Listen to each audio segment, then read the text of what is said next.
To be honest with you, the Institute had me at hello. I had an acute interest in U.S. Relations with its critical ally, the State of Israel. And because I'm in the energy business, what was going on behind the scenes in the Middle East was always of acute interest to me. When I came to my first Institute event, I was really pretty much blown away.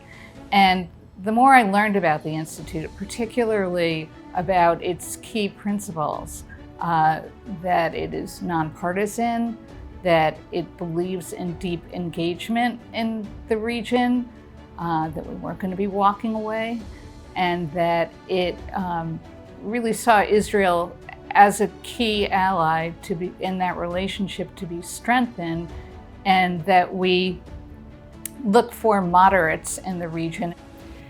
The Institute's scholars are top-notch. They are truly some of the most respected thinkers and policy analysts in the world.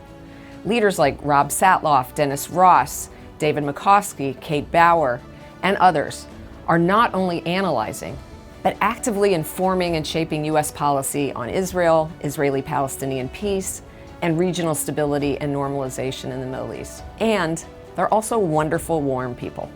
My amazement grows at all the things that they do for our country. I had a number of aha moments. I remember at one of the first conferences I attended in Washington, D.C. in May, David Petraeus, then CIA director, was there. And I remember him saying that the Institute is his go-to think tank on the Middle East. And I remember thinking to myself, wait a second, this guy's supposed to know more about the Middle East than the Institute does. This is quite a testimonial. I think one of the great and most interesting things about the Institute is that its scholars are very much in demand for private back-channel discussions often, not just U.S. foreign policy experts, but experts from other countries in the region to see if they can talk about some of the issues in a way that isn't public, so people can be much more candid. We have so much to look at as Institute members. Just every day, there's, your inbox is full, to the extent you want it full, of the policy reports that are being written. There are policy forums online we can now engage in. And that's just for what the trustees get to see that goes to the policy community. At the same time, there are exclusive trustee briefings that are really, just to interact with trustees to answer our questions. And it's such a critical component of what we have. It's like sitting in a boardroom, and it's like having your specialist in your company give a presentation on something that's happening in your company. It's just an outstanding experience. The trips are like none other because the relationships that our scholars have, it's why they are who they are, because they have developed such amazing relationships around the world. So when you travel with them, you see the extent to which they are revered, but you have unparalleled access to decision makers in other countries. And I'm not just talking in the region, I mean Europe as well. The Abramson Young Leadership events allow me the opportunity to engage with peers who are also interested in the region and learn from people who are thought leaders in the industry. It's incredible exposure and a really unique opportunity that I'm very grateful for. You go to a Giddy Young Leadership event and you get briefed and you know what's going on, and you leave the event much more knowledgeable than when you came. And again, it just provides me the opportunity to meet like-minded people in Los Angeles, because living in Los Angeles doesn't mean you don't care about what's going on in Washington. The information we receive is important, irrespective of whether you live in Los Angeles, Palm Beach, Chicago, or even in Madrid.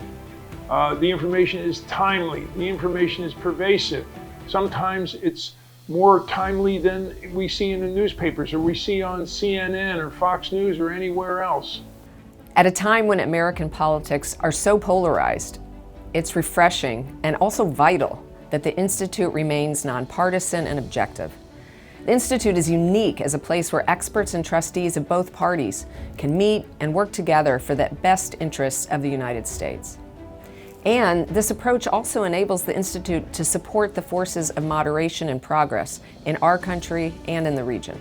Most of the foreign policy think tanks in Washington, D.C. accept foreign money, and with that comes the threat of censorship, if not editorial discretion over content. And so that unlike these other think tanks with the Washington Institute, which is only funded by U.S. money, people know that the recommendations that we make are motivated solely by our perception of what's in the best interest of the United States. And I think we're the only ones who can say that. Basically, I mean, for the Davidson Foundation, we really feel, and I'm not just saying this because you guys are here, that our support of the Washington Institute is one of the more important things we do. I'm very proud to be a member of the board of the Washington Institute and to be a longtime trustee. And also that the Rosalind and Arthur Gilbert Foundation, of which I am a trustee, has been a longtime substantial supporter of its programs, its publication, and its information. Schusterman Family Philanthropies has been a consistent supporter of the Washington Institute for nearly 2 decades.